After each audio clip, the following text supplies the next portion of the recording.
नमस्कार दोस्तों, कर्तव्य क्लासेस में आपका स्वागत है। आज का टॉपिक है कंप्यूटर 12th के लिए जो MCQ एग्ज़ाम होने वाला है, उसके रिलेटेड बहुत सारे क्वेश्चन हैं। इसका पार्ट 1 ये वीडियो है। दूसरा वाला वीडियो पार्ट 2 इसका डिस्क्रिप्शन में लिंक दिया जाएगा। तो पहला क्वेश्चन है इसका कि which of the following is use for implementing the late binding. Late binding में कौन सा फंक्शन का यूज किया जाता है? ठीक है, पहला ऑप्शन है इसका operating function, virtual function, constant function and all of the.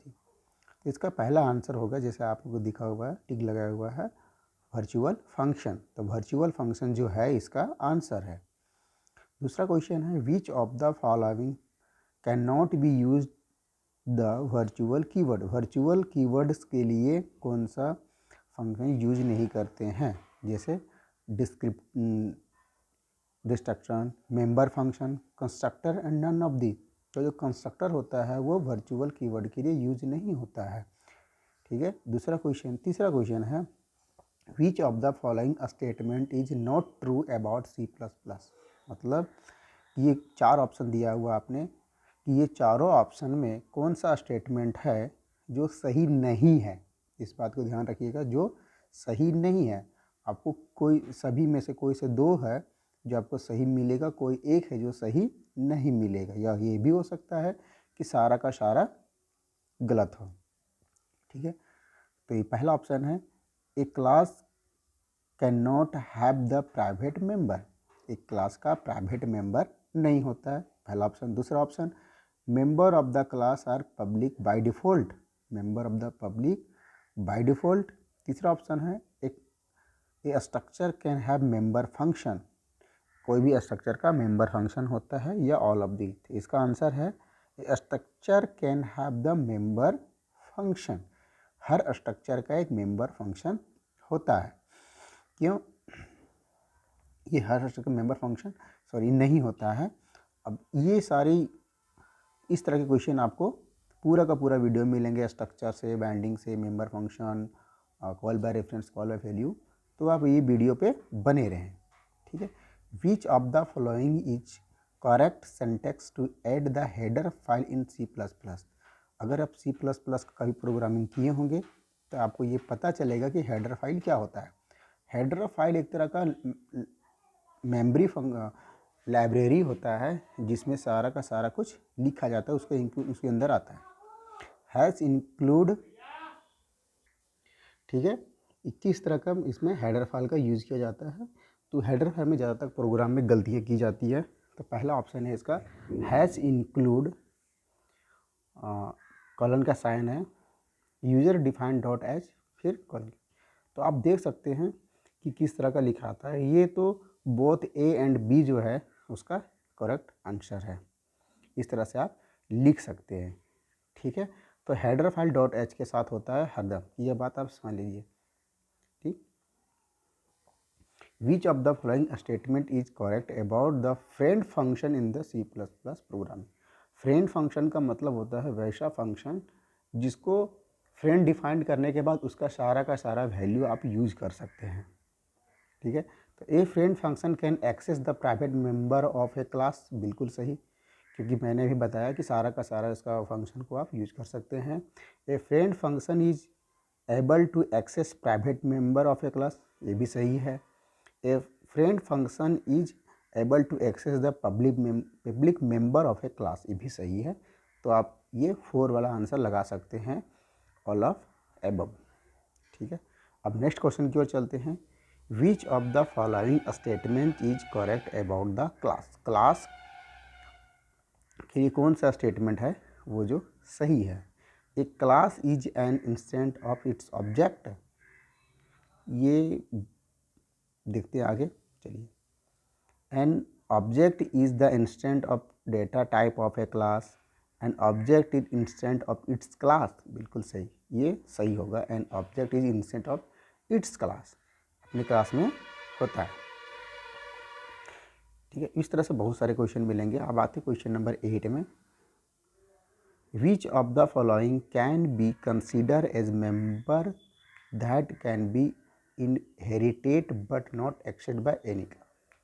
एक इनहेरिटेड फंक्शन होता है जिसमें दूसरे को प्रॉपर्टी को लिया जाता है, इनहेरिट किया जाता है। जैसे मैंने अपनी क्लास में बताया है कि जो चाइल्ड क्लास होता है वो पेरेंट्स क्लास का इनहेरिट होता है, मतलब उसका का सारा गुण आपको चाइल्ड क्लास में मिलेगा। ठीक है, तो ये है protected, public, private and none of above, तो ये होता है private. Which of the following is correct sentence in print the C++। तो C++ में प्रोग्रामिंग में कौन सा करेक्ट है? और प्रिंट करने के लिए होता है सी आउट पहला। ठीक है, तो पहला वाला जो है आउट फंक्शन इसमें यूज़ नहीं किया जाता है प्रिंट करने के लिए, तो पहला ऑप्शन हो गया गलत। आते दूसरा ऑप्शन में, सी आउट हेलो वर्ल्ड ये लिखा हुआ, तो ये सही है, सी आउट लिखा जाता है ऐसा। अब थर्ड में भी सी आउट है, ठीक है, बट 2 और थर्ड में ये अंतर है कि सी आउट का सी जो है थर्ड में वो है कैपिटल, और ये कैपिटल नहीं लिखा जाता है, ये लिखा जाता है स्मॉल लेटर में। ठीक है, इस वजह से सी आउट हेलो वर्ल्ड जो दूसरा वाला ऑप्शन है वो हो जाएगा आपका सही। ठीक है, नेक्स्ट क्वेश्चन है एरे, वो रिलेटेड एरे से रिलेटेड है। Which of the following can be consider correct syntax declare in the printing in size of the C++ 10। मतलब 10 साइज को लिखने के लिए कौन सा एरे जो है पॉइंटर में वो लिखा जाता है? तो इसका आंसर है इंट, एरे का साइन डबल एरे होता है वो। ठीक है, ARR equal to new int, array का साइन, सॉरी पॉइंटर का साइन और एरे के अंदर 10, तो इसका आंसर हो जाएगा 4 वाला। ठीक है, चलते हैं हम नेक्स्ट क्लास की ओर। Which of the following statement correct refers to delete and delete in the C+ language? एक डिलीट होता है और एक डिलीट के साथ जो ब्रैकेट लिखा रहता है उसमें कौन सा सही है? तो आप चारों ऑप्शन देख सकते हैं, उसमें से एक ऑप्शन है the delete is use to delete a single standard value. ठीक है, जो डिलीट सिर्फ ब्रैकेट नहीं रहता, उसको सिंगल स्टैंडर्ड वैल्यू को डिलीट करने के लिए यूज किया जाता है। जबकि डिलीट के साथ अगर ब्रैकेट लगाया जाता है is use to delete array of the multiples object. ये एरे का सिंबल इसे लिखा है, तो एरे के साथ जो लगाया जाता है उसको डिलीट करने के लिए, मतलब बहुत सारा डेटा एक साथ डिलीट कर सकते हैं। उसी तरह से क्वेश्चन 12 है, एक इम्पॉर्टेंट क्वेश्चन है, आपको लेके चलते हैं 14 में। How many type of element can an array store? जो एरे है वो किस तरह का एलिमेंट को स्टोर कर सकता है? तो वो हमेशा सेम टाइप का जो एलिमेंट होता है वो स्टोर कर सकता है। जैसे अगर आपको नंबर्स को स्टोर करना है तो नंबर लिखना पड़ेगा, अल्फ़ाबेटिकल तो अल्फ़ाबेटिकल, स्ट्रिंग तो स्ट्रिंग, फ्लोट तो फ्लोट। आप ऐसा नहीं कर सकते हैं कि आप एरे डिक्लेयर करके स्ट्रिंग के साथ फ्लोट और या फ्लोट के साथ नंबर को डिक्लेयर कर सकते हैं, तो आप ऐसा नहीं कर सकते हैं। ठीक है, नेक्स्ट क्वेश्चन आते हैं, which type of array are always consider as linear array? Linear array मतलब सीधा एरे। ठीक है, तो ये सिंगल डायमेंशन एरे को बोलते हैं लीनियर एरे। नाम से पता लगता है सिंगल डायमेंशन मतलब सीधा, तो लीनियर एरे। ठीक है, नेक्स्ट क्वेश्चन है, what did we call an array of one dimension array? One dimension array जो होता है वो होता है 2D array and 2 dimensional array. ठीक, जैसे नेक्स्ट क्वेश्चन है, इन C++ what purpose the rank function is use? ये फंक्शन का साइन होता है, फंक्शन किस लिए यूज किया जाता है? तो it return the dimension of specified array. ठीक है, ये डायमेंशन का रैंक बताता है कि कितना नंबर पे है। ठीक है, जैसे हर किसी का रैंक होता है 1 2 3 4, तो ये आपको रैंक बताएगा। इस तरह से आपको बहुत सारे क्वेश्चन मिलेंगे, तो आप देख सकते हैं। और कोई मैं इम्पॉर्टेंट क्वेश्चन ज़्यादा इम्पॉर्टेंट है, ये सारे के सारे क्वेश्चन इम्पॉर्टेंट है, मैं ज़्यादा इम्पॉर्टेंट वाले क्वेश्चन आपको डिक्लेयर करते हैं। जैसे 23 जो क्वेश्चन नंबर है, which of the following gives the fourth element of the array? जो फोर्थ एलिमेंट में आता है वो कौन सा होता है? तो आपको पता होगा जो एरे है वो 0 से स्टार्ट होता है, 0 1 2 3। ठीक है, तो चौथे नंबर में कौन सा आता है? एरे 3, तो इसका आंसर होगा एरे 3। और जो एरे जो स्टार्ट होता है वो होता है 0 से, मतलब array 0, array 1, array 2, array 3 and so on. तो नेक्स्ट क्वेश्चन में आपको मिलेगा which of the following is correct syntax of print address of first element. तो अभी बताया फर्स्ट कहाँ से होता है, एरे 0 से, तो ये पहला वाला आंसर हो जाएगा इसका एरे 0।